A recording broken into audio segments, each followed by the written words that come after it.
الحمد لله رب العالمين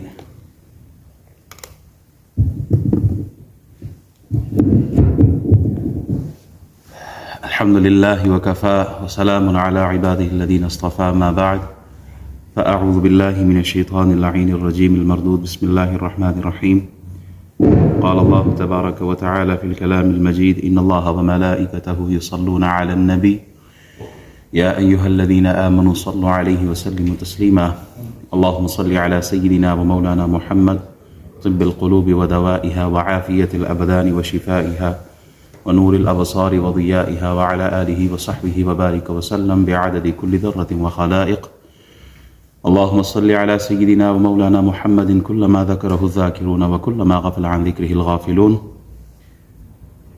تمام حمد ثنا تعریف کبریائی بڑائی وحدہ لا شریک ذات کے لیے ہے جو ہم سب کا خالق ہے، مالک ہے، رازق ہے. درود سلام بے حد بے حساب اس ہستی پر جو امام الانبیاء ہے، رحمت للعالمین ہے، شفیع المذنبین ہے. اللہ کریم کے حضور دعا گو ہوں مالک و مولا ہمارا اول وقت میں آنا، بیٹھنا، سننا، سنانا اپنی بارگاہ میں قبول اور منظور فرمائے. سورہ یوسف کی تفسیر آج 7واں جمعہ ہے. وعلیکم السلام. ہم سورہ یوسف کی تفسیر پڑھ رہے ہیں. آیت 26 کا کچھ حصہ ہو چکا تھا اور کچھ باقی تھا، تو آج ہم 26ویں آیت کو شروع کریں گے. قال هي راودتني عن نفسي وشهد شاهد من أهلها إن كان قميصه قد من قبل فصدقت وهو من الكاذبين.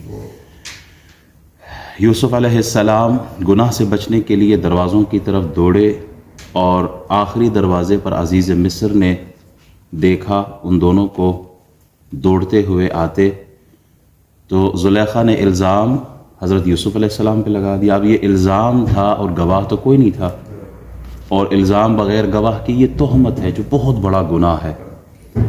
اور اس پہ ہم تفصیلاً گفتگو کر چکے تھے پچھلے جمعے کہ آج ایسا زمانہ ہے، ایسا دور ہے کہ کسی بھی آدمی کو ڈیگریڈ کرنا ہو تو اس کی کیریکٹر اسیسینیشن کر دیں اور اس پہ الزام لگا دیں، اس کی کوئی آڈیو لیک کر دے، اس کی کوئی ویڈیو لیک کر دے، کسی بھی حوالے سے اس پر تہمت لگائے اور اس کے عظیم مقصد اور مشن میں رکاوٹ بنے، ریزسٹنس اب کسی بھی صورت میں اس کو سامنے رکھے تاکہ اس کی جو سپیڈ ہے کام کرنے کی وہ رک جائے. یہ آج کا ماحول بتا رہا ہوں کیونکہ ہمارے مشاہدے میں ہے اب طرح طرح کے سوشل میڈیا پہ کون کون سے کلپس نہیں آئے، سب کچھ آ چکا ہے. صرف کسی کی کیریکٹر اسیسینیشن کر کے اس کے کاموں کو روکنے کے لیے. پاکستان کا حال میرے سامنے ہے. اللہ تعالیٰ ایسے انسانوں کو ہدایت عطا فرمائے. تہمت لگانا کسی پر بھی یہ بہت بڑا جرم ہے. مزے کی بات یہ ہے جو تہمت لگاتا ہے اس کی کوئی پوچھ گچھ نہیں ہے. اس کے لیے چونکہ اگر وہ کوئی تہمت لگا، تہمت کا مطلب یہ کہ اس میں حقیقت کوئی نہیں ہے، تو اس کے لیے جو اسلام نے سزا دی ہے اس سزا کے اوپر کوئی بات نہیں کرتا. اسے بھی تو کوڑے لگنے چاہیے، اسے بھی تو سزا دینی چاہیے، اس کی بھی تو پوچھ گچھ ہونی چاہیے، اس کی بھی تو انویسٹیگیشن ہونی چاہیے. لیکن اس کی انویسٹیگیشن کرے تو کون کرے؟ کیونکہ وہ ظالم بھی ہے، وہ جابر بھی ہے، اس کے ہاتھ میں حکومت بھی ہے، اختیار بھی ہے، اقتدار بھی ہے، پاور بھی ہے. تو ایسے لوگوں کو اللہ ضرور سزا دیتا ہے. زلیخا نے الزام تو لگا دیا، لیکن اب گواہ کہاں سے آئے؟ گواہ کا اہتمام اللہ تعالیٰ نے بچے کی صورت میں، بعض مفسرین نے ایک بزرگ کی طرف اشارہ کیا، بعض نے بچے کی طرف کیا. تو اس جھولے میں جھولتے ہوئے بچے نے گواہی دی ہے حضرت یوسف علیہ السلام کی پاک دامنی پر. اور اس نے کہا کیا؟ اس بچے نے کہا اگر یوسف علیہ السلام کی قمیص آگے سے پھٹی ہو تو وہ عورت سچی ہے اور یہ جھوٹوں میں سے ہے. وَإِن كَانَ قَمِيصُهُ قُدَّ مِن دُبُرٍ فَكَذَبَتْ وَهُوَ مِنَ الصَّادِقِينَ. اور اگر ان کی قمیص پیچھے سے پھٹی ہو تو وہ عورت جھوٹی ہے اور یہ سچوں میں سے ہے. اگر یوسف علیہ السلام کی قمیص کا اگلا حصہ فرنٹ، اگر وہ حصہ پھٹا ہوا ہو، قمیص کی وہ جگہ فرنٹ پہ پھٹی ہوئی ہو، تو اس کا مطلب یہ ہے کہ زلیخا خود کو ڈیفینڈ کر رہی تھی اور ڈیفینس میں یوسف علیہ السلام کا کرتا پھٹا گیا. اور اگر کرتا پیچھے سے پھٹا ہے تو اس کا مطلب یہ ہے یوسف علیہ السلام گناہ سے بچ رہے ہیں اور وہ دوڑ رہے ہیں، اور زلیخا اپنی خواہش کی تکمیل کے لیے پیچھے سے یوسف علیہ السلام کو پکڑنا چاہتی ہے، اور جس کی وجہ سے قمیص پیچھے سے پھٹی ہے۔ پھر کیا ہوا؟ فَلَمَّا رَأَىٰ قَمِيصَهُ قُدَّ مِن دُبُرٍ قَالَ إِنَّهُ مِن كَيْدِكُنَّ إِنَّ كَيْدَكُنَّ عَظِيمٌ۔ تو جب عزیز مصر نے کرتا دیکھا تو وہ کرتا پیچھے سے پھٹا ہوا تھا، اور کہا کیا؟ إِنَّهُ مِن كَيْدِكُنَّ۔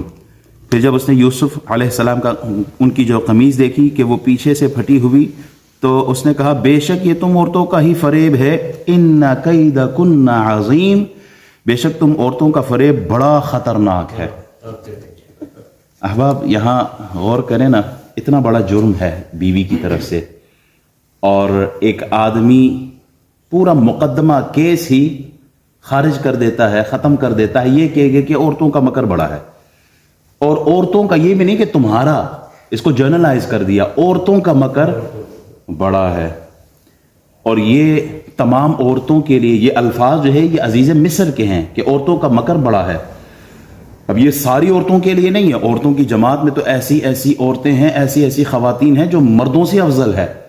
حضرت مریم سلام اللہ علیہا، ان کا درجہ کتنا بڑا، حضرت خدیجہ الکبریٰ رضی اللہ تعالیٰ عنہ، حضرت فاطمۃ الزہرا، حضرت عائشہ صدیقہ، حضرت رابعہ بصری، غوث اعظم رضی اللہ تعالیٰ عنہ کی والدہ، حضرت داتا علی حجویری کی والدہ، یہ بھی عورتیں ہیں۔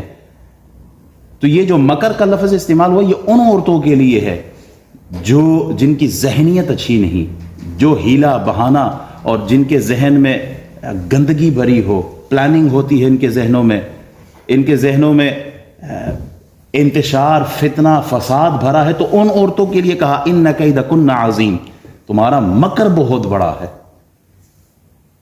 وہ عورتیں کہ جو دو آنسو بہا کر 30 سال جس بیٹے کو ماں نے پالا ہوتا ہے، 2 آنسو بہائے اس عورت نے 30 سال کی محبت کو، ماں کی 30 سال کی محنت، محبت، خدمت، شفقت، 2 آنسوؤں پہ وہ عورت لے اڑتی ہے، کیونکہ بیوی بن گئی ہے۔ اب بیوی تو 10 دن ہوئے گھر میں آئے ہیں اور ساس چبھتی ہے، تو 30-40 سال جس ماں نے اپنے بچے کی خدمت کی ہے، پیار، محبت، شفقت، وہ سب ختم ہو گیا۔ کیوں؟ ان کیدکن عظیم، ان عورتوں کا مکر بہت بڑا ہے۔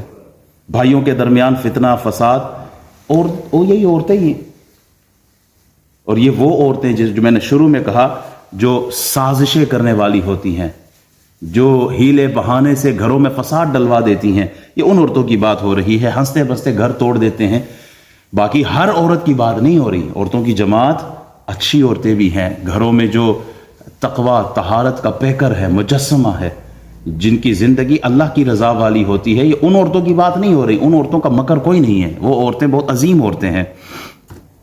پھر اس کے بعد یوسف اعرض عن هذا واستغفری لذنبک انک کنت من الخاطئین۔ عزیز مصر اب کیا کہتا ہے؟ اے یوسف تم اس بات سے درگزر کرو۔ جناب یوسف سے اب کہا جا رہا ہے کہ جو ہوا ٹھیک نہیں ہوا، آپ کے ساتھ اچھا نہیں ہوا، آپ معاف کریں، درگزر کریں، بس اس بات کو ادھر ہی دبا دیں، آگے یہ بات نہیں جانی چاہیے۔ محلے داروں کو، علاقے میں لوگوں کو، رعایا کو، کسی کو بھی پتہ نہ چلے، جو ہو گیا بس یہیں تک، اسی حد تک رکھنا، آگے نہ جائے۔ اور پھر زلیخا کی طرف رخ کر کے کہا وَاسْتَغْفِرِي لِذَنْبِكِ، تو اپنے گناہ کی معافی مانگ، تو نے گناہ کیا ہے۔ اِنَّكِ كُنْتِ مِنَ الْخَاطِئِينَ، بے شک تو ہی قصورواروں میں سے ہے، تو نے غلطی کی ہے تو معافی مانگ یوسف سے، اور یہ خطا تیری ہے، یوسف پر الزام ٹھیک نہیں ہے۔ وقال نسوة في المدينة امرأة العزيز تراود فتاها عن نفسه قد شغفها حبا إنا لنراها في ضلال مبين۔ اور شہر میں عورتیں باتیں کرنے لگی کہ عزیز مصر کی بیوی اپنے غلام کو اپنی طرف مائل کرتی ہے، اس غلام کی محبت اس کے دل میں گھر کر چکی ہے، بے شک ہم اسے کھلی گمراہی میں دیکھ رہی ہیں۔ اب انہوں نے تو بڑی کوشش کی کہ یہ بات آگے پیچھے نہ جائے، لیکن بات باہر نکل گئی۔ یہاں جن عورتوں کا ذکر کیا ہے، گھر کے باہر یہ جب بات نکلی ہے اور لوگ زلیخا پر عورتیں گفتگو کر رہی ہیں کہ یہ تو اچھا نہیں کیا ہے. زلیخا نے ایک غلام پر اتنے بڑے مرتبے پہ ہو کر رعب، دبدبا، وزارت، امارت، طاقت، پاور سب کچھ ہونے کے باوجود بھی وہ سوسائٹی ایسی تھی کہ وہاں یہ چیز عام تھی. اور ایک اگر یہ معاملہ تھا بھی تو غلام سے کیوں؟ وہ تو ایک غلام ہے اور غلام سے ہوا بھی تو بھی ناکام ہو گئی، اپنے مقصد کو تو پورا نہیں کر سکی. اب یہ باتیں کرنے لگی. پھر فرمایا فلما سمعت بمکرہن، پس جب زلیخا نے ان عورتوں کی مکارانہ باتیں سنی. اچھا، ان عورتوں کی نکتہ چینی کو، کرٹیسزم کو قرآن نے مکر کہا ہے. مکر کیوں کہا؟ اس کی کئی وجوہات بیان کی ہیں. پہلی وجہ تو یہ ہے کہ وہ عورتیں بھی چاہتی تھیں کہ یہ بات جو ہم کر رہی ہیں یہ زلیخا تک پہنچ جائے. زلیخا تک جب یہ بات پہنچے گی تو یقیناً اس غلام کو ہمیں بھی دکھا دے گی جسے وہ چھپا کے رکھتی ہے. ہم بھی دیکھنا چاہتی ہیں کہ وہ بندہ کون ہے جس پر زلیخا جیسی عورت مر مٹی ہے، جس پر اپنا دل ہار بیٹھی زلیخا. اس مرد کو، اس غلام کو، اس کنعانی غلام کو ہم بھی دیکھنا چاہتی ہیں. تو اصل میں یہ مکر تھا ان عورتوں کا خود یوسف علیہ السلام کو دیکھنے کے لیے. دوسری بات جو مکر کے لیے کہی، فرمایا ان لوگوں نے غیبت کی تھی. پسے پش زلیخا کو سامنے تو نہیں بٹھایا، پسے پش بیٹھ کے باتیں کر رہی تھی، جو کہ غیبت ہے، اور غیبت کو مکر کہا گیا ہے. اس کے علاوہ تیسری بات جو مکر کے لیے فرمائی وہ یہ تھی کہ ان عورتوں کے ساتھ زلیخا نے یہ راز ڈسکس کیا تھا. She already told them about حضرت یوسف علیہ السلام، لیکن انہوں نے کیا کیا؟ انہوں نے اس راز کو فاش کر دیا، جو کہ بد عہدی ہے، امانت میں خیانت ہے، اس کو مکر کہا گیا. زلیخا نے اب کیا کیا؟ ارسلت الیہن واعتدت لہن متکئا وآتت کل واحدۃ منہن سکینہ. اس نے کیا کیا؟ تو انہیں بلوا بھیجا اور ان کے لیے مجلس آراستہ کی، اور ان میں سے ہر ایک کو پھل کاٹنے کے لیے ایک ایک چھری دے دی. اس نے 40 عورتوں کو بلایا. ان 40 عورتوں میں وہ 5 عورتیں بھی تھی جو یوسف علیہ السلام کے بارے میں باتیں کرتی تھی اور زلیخا پر الزام لگاتی تھی کہ اس نے یہ ملامت کرتی تھی، تان کرتی تھی. تو ان 5 عورتوں کو بھی بلایا تھا. بلا کے ہر ایک کو خاص جگہ پہ بٹھایا اور پھل لائے، پھل رکھے گئے، چھری لائی پھل کاٹنے کے لیے. تو یوسف علیہ السلام کو سفید لباس پہنایا اور پھر کہا وقالت اخرج علیہن، اور یوسف علیہ السلام سے کہا ذرا ان کے سامنے نکل آؤ. فلما رأینہ اکبرنہ، جب عورتوں نے یوسف علیہ السلام کو دیکھا تو اس کی بڑائی کرنے لگے. جو یوسف علیہ السلام سامنے آئے تو اب ان کی صفات بیان کرنا شروع کر دی، تعریفیں کرنے لگ گئی. اور پھر اس کے بعد ہوا کیا؟ وَقَطَّعْنَ أَيْدِيَهُنَّ، اپنے ہاتھوں کو کاٹ دیا. اب وہ پھل کاٹ رہی ہیں، یوسف علیہ السلام سامنے سے گزر رہے ہیں. گزرتے ہوئے انہیں یہ احساس تک نہیں ہوا، یوسف علیہ السلام کے حسن میں اتنے مدہوش ہو گئے، بدحواس ہو گئے کہ وہ اپنی انگلیاں کاٹ رہی ہیں، خون بہہ رہا ہے اور انہیں درد تک نہیں ہو رہا. یوسف علیہ السلام کو اللہ نے اتنا حسن عطا کیا تھا. تو جب یوسف علیہ السلام گزر گئے، زلیخا نے کہا اپنے ہاتھوں کی طرف دیکھو، تم نے کیا کیا ہے؟ تو جب اپنے ہاتھوں پہ نظر پڑی تو وہ رونا شروع ہوئی، چیخنا شروع ہوئی، او ہمیں درد ہو رہا ہے. کہا جس بندے کے ایک جھلک نے تمہیں مدہوش کر دیا، بدحواس کر دیا، تم نے اپنے ہاتھوں کو کاٹ دیا، تمہیں پتہ تک نہ چلا، تمہاری یہ کیفیت ہے، صرف ایک بار زیارت کی ہے. تو جو 24 گھنٹے صبح و شام جس کے سامنے وہ بندہ ہو، اس عورت کی کیفیت کا عالم کیا ہوگا. اور پھر ان عورتوں نے کہا وَقُلْنَا حَاشَ لِلَّهِ مَا هَذَا بَشَرًا إِنْ هَذَا إِلَّا مَلَكٌ كَرِيمٌ، اور اپنے ہاتھ کاٹ ڈالے اور بے ساختہ پکار اٹھی سبحان اللہ، یہ بشر نہیں ہے، he is not بشر، he is not human being، بلکہ یہ تو کوئی معزز فرشتہ ہے، he is an angel. فرشتہ کیوں کہا؟ اس کی بھی ایک دو ریزنز ہے. عام لوگوں اس وقت یہ ایک کنسیپٹ تھا کہ سب سے زیادہ حسین فرشتے ہوتے ہیں، سب سے زیادہ بد شکل شیطان ہوتا ہے. تو یوسف علیہ السلام کا جو حسن انہوں نے دیکھا تو انہوں نے کہا اتنا حسین انسان، یہ کوئی انسان نہیں، یہ فرشتہ ہی ہے. دوسری بات وہ یہ تھی کہ یوسف علیہ السلام کے سامنے وہ عورتیں بیٹھی ہوئی ہیں، لیکن یوسف علیہ السلام نے کسی کی طرف آنکھ اٹھا کے نہیں دیکھا. اور یہ صفت فرشتوں کی ہے کہ نہ ان میں شہوت ہوتی ہے، نہ غضب، غصہ کوئی نہیں ہوتا فرشتوں کے اندر. ان کی غذا اللہ کی حمد و ثنا ہے. تو یہ فرشتوں کی صفت ہوتی ہے کہ ان میں شہوت نہیں ہے، ڈیزائرز نہیں ہے. تو ان عورتوں نے کہا، یعنی یہ صفت تو فرشتوں کی ہے کہ ان میں شہوت نہیں ہے، یہ فرشتہ ہی ہے جس نے ہماری طرف آنکھ اٹھا کے بھی نہیں دیکھا. تیسری بات یہ کہ زلیخا تم اس آدمی پہ الزام لگا رہی ہو جس کا ظاہر اتنا خوبصورت ہے تو باطن تو فرشتوں والا ہے. اتنا حسن اللہ تعالیٰ نے حضرت یوسف علیہ السلام کو دیا تھا. رسول اللہ صلی اللہ علیہ وسلم جب معراج پہ گئے تھے تو تیسرے آسمان پر یوسف علیہ السلام سے ملاقات ہوئی. آپ علیہ السلام فرماتے ہیں کہ یوسف علیہ السلام کو آدھا حسن ملا ہے، آدھا ساری مخلوق کو دیا اور آدھا حسن صرف یوسف علیہ السلام کو دیا. اتنے حسین تھے. حضرت عبداللہ بن مسعود رضی اللہ تعالیٰ سے روایت ہے، امام جلال الدین سیوطی نے رحمۃ اللہ علیہ نے اسے نقل کیا. فرماتے ہیں کہ یوسف علیہ السلام کا چہرہ جو تھا وہ بجلی کی طرح چمکتا تھا. اگر کوئی عورت ان کے پاس آتی تھی نا کسی کام سے تو یوسف علیہ السلام اپنے چہرے پہ پردہ ڈال دیا کرتے تھے کہ کہیں وہ عورت فتنے میں نہ مبتلا ہو جائے. اللہ نے اتنا حسن عطا فرمایا تھا یوسف علیہ السلام کو.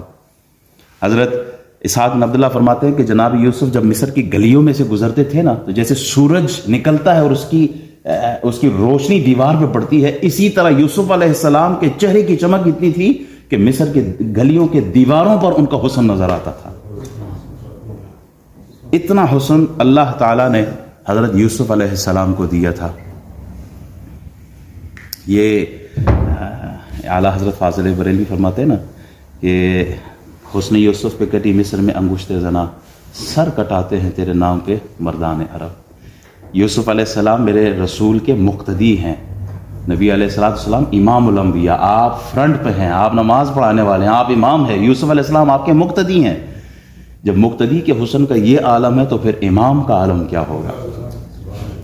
حسن یوسف پہ کٹی مصر میں انگشت زنا. یوسف علیہ السلام کا حسن دیکھ کر عورتوں نے انگلیاں کاٹی، گردنیں نہیں کاٹی ہیں. اور رسول اللہ صلی اللہ علیہ وسلم کا حسن بن دیکھے، رسول اللہ کو دیکھا نہیں ہے لیکن آج تک سر کٹوائے جا رہے ہیں حضور کے نام پر. اور پھر وہ انگلیاں نہیں کٹوا رہے، گردنیں پیش کر رہے ہیں. اور وہاں تو عورتیں مدہوش ہو گئی، بدحواس ہو گئی تھی، یہاں ہوش و حواس میں اپنی گردنیں پیش کر رہے ہیں امت. یہ حسن رسول اللہ کو اللہ نے عطا فرمایا. حسن یوسف دم عیسیٰ یدے بیزاداری آجا خوبا ہما دارن تو تنہا داری. جو کمالات سارے انبیاء کو ملے ہیں وہ اکٹھے سب رسول اللہ کو عطا فرما دیے گئے. یہ نہیں کہ رخ مصطفیٰ ہے وہ آئینہ، کہ اب ایسا دوسرا آئینہ نہ ہماری بزم خیال میں، نہ دکان آئینہ ساز میں. اگر کسی کے حسن و جمال کو دیکھ کر اس سے محبت کی جائے تو میں کہتا ہوں یہ حق رسول اللہ کو ہے کہ ان سے محبت کی جائے. کسی کے اخلاق کی وجہ سے اگر محبت کی جائے تو یہ حق رسول اللہ کا ہے کہ ان سے محبت کی جائے. کردار کو دیکھا جائے، اخلاق کو دیکھا جائے، تعلیمات کو دیکھا جائے، امانت اور سخاوت کو دیکھا جائے، جود و نوال کو دیکھا جائے تو رسول اللہ صلی اللہ علیہ وسلم سب سے ٹاپ پر نظر آئیں گے اور وہی حقدار ہے کہ ان سے محبت کی جائے. پھر اگلی آیت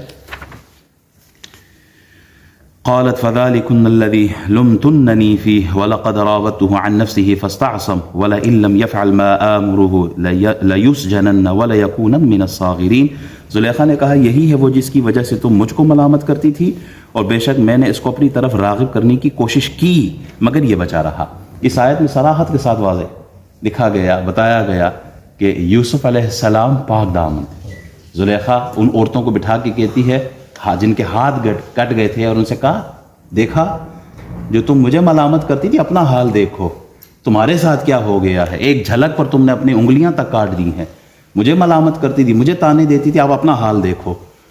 پھر زلیخا کہتی ہے ان سب کے سامنے کہ ہاں میں نے دعوت دی تھی اس کو گناہ کی لیکن یہ بچ گیا. اب وہ باقی جو عورتیں ہیں وہ بھی حضرت یوسف علیہ السلام کے پیچھے پڑ گئے. یوسف علیہ السلام سے کہنے لگے کہ بات سن لو ان کی ورنہ آگے مسائل ہیں، طاقت ان کے پاس ہے، قوت ان کے پاس ہے، مال خزانہ دولت حکومت سب ان کے پاس ہے. اگر تم نے یہ نہ کیا تو پھر مصیبت میں پڑ جاؤ گے. چونکہ زلیخا نے آگے دھمکی دے دی. دھمکی کیا دی ہے؟ وَلَئِن لَّمْ يَفْعَلْ مَا آمُرُهُ لَيُسْجَنَنَّ وَلَيَكُونَ مِنَ الصَّاغِرِينَ. اگر اس نے وہ کام نہ کیا جو میں اسے کہتی ہوں تو اسے ضرور قید کر دیا جائے گا اور وہ بے عزت لوگوں میں سے ہو جائے گا. دھمکی کیا دی ہے؟ اگر بات نہ سنی تو جیل میں ڈال دیں گے، رسوا کر دیں گے. یہ روش یہ آج کی نہیں، یہ بڑی پرانی چلتی آ رہی ہے. کیا کچھ بھی نہ ہو پھر بھی پکڑ کے جیلوں میں ڈال دیں گے. کیوں؟ ہم نے اپنا مقصد پورا کرنا ہے. ہماری بات نہیں سنو گے تو تمہارے ساتھ یہی ہوگا. ظلم تو بہت پہلے سے چلتا آ رہا ہے. کوئی کیس ہے، کوئی الزام ہے، کوئی ثبوت کچھ بھی نہیں ہے، اٹھا کے جیل میں پھینک دو. کیوں؟ ہماری بات نہیں سنو گے تو تمہارے ساتھ ہوگا یہی. رسوائی ہے. چور، ڈاکو، قاتل، زانی، شرابی سب جیل میں ڈالے گئے ہیں، انہی کے ساتھ رہو گے. اب یہ بھی بات منوانے کا ایک طریقہ ہے، جیل بھیجنے کا ڈر، خوف، اس لیے کہ رسوائی ہے اس کے اندر. اور یہ وہ دونوں چیزیں اس آیت کے اندر بیان کر دی گئی ہے. پھر فرمایا قال رب السجن احب الی مما، بلکہ اس آیت کو انشاءاللہ ہم اگلے ہی جمعے بیان کریں گے، وقت کم ہے. کچھ باتیں قرآن کے حوالے سے. اس وقت ماحول ایسا ہے کہ ہر مسلمان جس کو پتہ ہے اس کا دل دکھی ہے. کیونکہ پچھلے ویک جو سویڈن میں ہوا ہے، کسی بدبخت انسان نے، بلکہ انسان کیا، اولئک کالانعام بل ہم اضل، وہ لوگ تو جانوروں سے بھی بدتر ہے، جنہوں نے اللہ کے پاک کلام کی اہانت کی ہے، گستاخی کی ہے. 2 ارب سے زیادہ انسانوں کا دل دکھایا. یہی تو ٹیررزم ہے، یہی تو ایکسٹریمسٹ لوگ ہوتے ہیں. فریڈم آف سپیچ اور فریڈم آف ایکسپریشن کا نعرہ لگا کر قرآن کو برن کرنا، جلانا، اس کی گستاخی کرنا. فتنے اٹھتے ہی یہیں سے ہے. یہ ایک ایکشن تھا اور اس کا ری ایکشن جب آتا ہے تو پھر مسلمان بدنام ہوتا ہے. مسلمان فنڈامنٹلسٹ بھی کہلاتا ہے، ٹیررسٹ بھی کہلاتا ہے، ایکسٹریمسٹ بھی کہلاتا ہے. سب کچھ اٹھا کے مسلمان پہ ڈال دیا جاتا ہے. لیکن یہ نہیں دیکھا جاتا کہ اس بدبخت نے کیا کیا ہے. قرآن کو جلایا، قرآن کو نظر آتش کیا. اور غالباً ایک سویڈن میں نہیں، کہیں اور بھی ہوا ہے اس طرح کا عمل. جتنی بھی اس کی مذمت کی جائے وہ کم ہے. اللہ اکبر. مجھے نہیں پتہ اس کا کہ ہمارے اس علاقے میں بھی ہوا ہے. اللہ ایسے ظالموں کو ہدایت عطا فرمائے. جب جاہل کے پاس دلیل نہ ہو، دلیل کی دنیا میں بندہ جب یتیم ہو جاتا ہے تو پھر وہ گالی اور گولی سے بات کرتا ہے، بدتمیزی اور جاہلانہ حرکتوں سے کام لیتا ہے. لیکن کسی نے کیا خوب کہا تھا نا کہ نور خدا ہے کفر کی حرکت پہ خندزن، پھونکوں سے یہ چراغ بجھایا نہ جائے گا. یہ چراغ بجھانے کے لیے ابو جہل نے بڑی محنت کی تھی، ابو لہب نے بہت محنت کی تھی. بڑے بڑے کفار مکہ کی گلیوں میں پھرتے تھے کہ قرآن کا میسج آگے پیچھے نہ جائے. وہ سب مر گئے، مٹ گئے. لیکن قرآن آج بھی اپنی تعلیمات کے ساتھ دنیا پر حکومت کر رہا ہے. مٹ گئے، مٹتے ہیں، مٹ جائیں گے آدھا تیرے، نہ مٹا ہے نہ مٹے گا کبھی چرچا تیرا.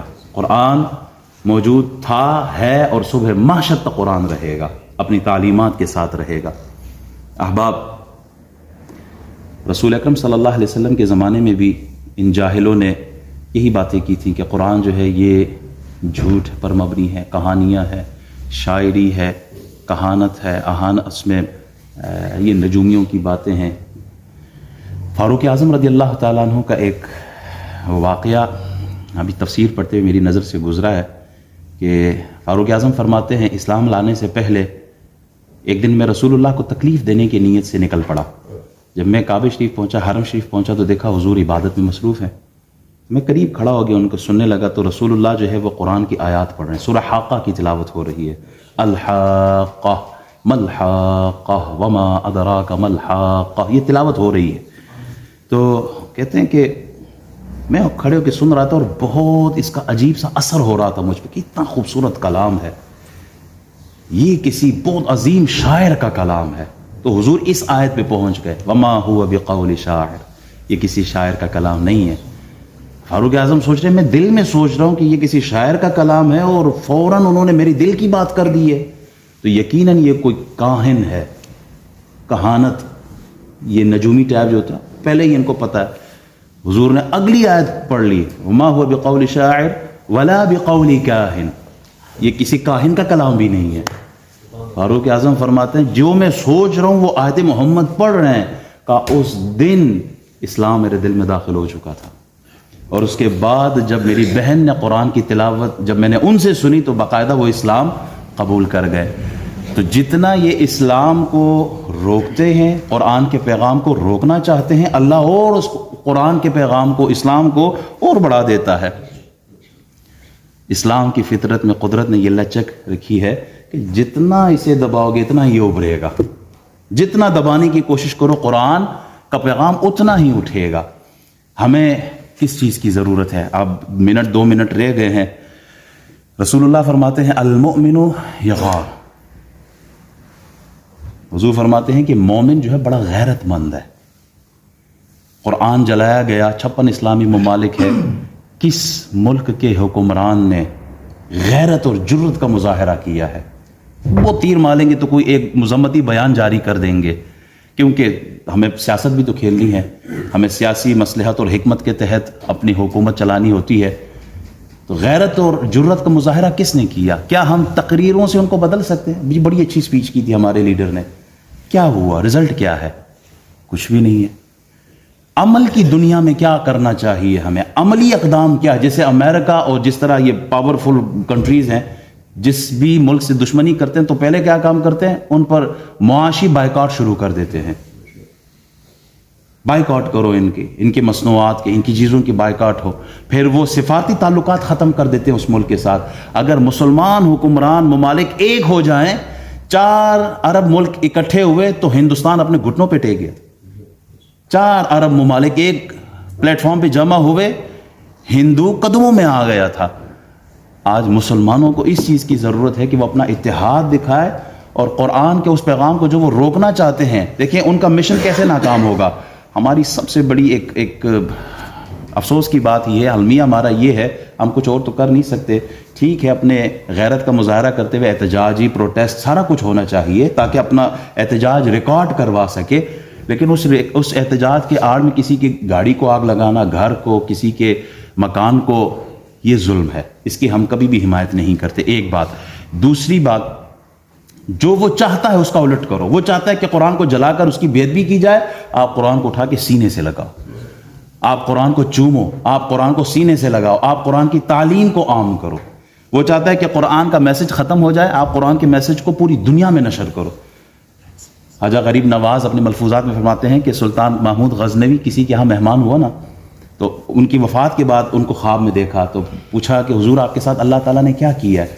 کہا میں کسی کے ہاں مہمان تھا، جس کمرے میں مجھے ٹھہرایا گیا تھا وہاں قرآن رکھا ہوا تھا تاکچے میں، تو میں سوچ رہا تھا کہ میں کیسے اس کمرے میں لیٹوں، اوپر قرآن ہے، تو دل میں خیال آیا قرآن کو کسی اور کمرے میں بھیج دیتا ہوں. پھر خیال آیا کہ قرآن جیسی کتاب کو میں دوسری جگہ بھیجوں، میں کیوں نہ چلا جاؤں. پھر خیال آیا کہ قرآن کو چھوڑ کے میں کہیں اور کیوں جاؤں. کا پوری رات میں جاگتے ہوئے گزاری قرآن کے ادب میں. اللہ نے اس ایک رات کے اس ایک عمل پر میری مغفرت فرمائی ہے. قرآن کا ادب، قرآن کی تعلیم کو عام کریں. دیکھیں قرآن کا ہم پہ سب سے بڑا حق ہے. ہم روتے ہیں نا وہ قرآن جلا دیا انہوں نے، بڑا ظلم کر دیا. ہماری ہر بندہ غصے میں ہونا بھی چاہیے، لیکن دوسری طرف یہ دیکھیں کہ آپ خود قرآن کے ساتھ کیا کر رہے ہیں. What's your attitude towards the book of Allah subhanahu wa ta'ala? This is the message of Allah for me and for you, for each of us. How many of us know about Quran? Can we do the translation? Do we know about Alhamdulillahi Rabbil Alameen Ar-Rahman Ar-Rahim Maliki? What does that mean? I don't know. Think about it.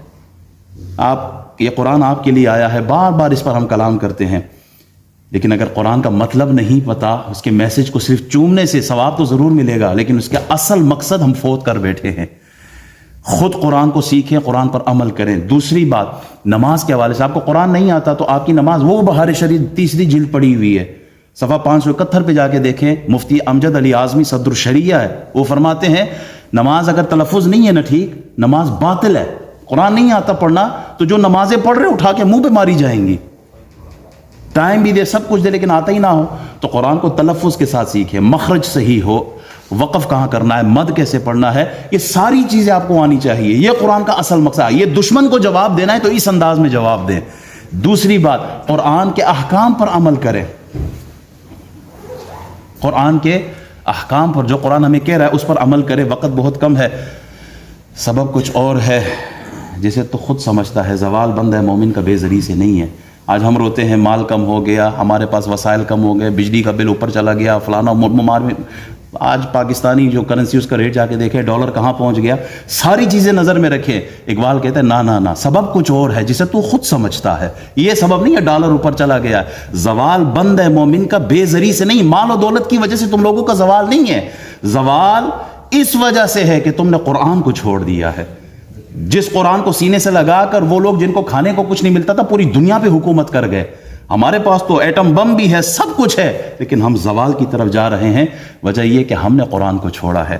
اللہ تعالی ہمیں عمل کی توفیق عطا فرمائے, قرآن پڑھنے کی توفیق عطا فرمائے.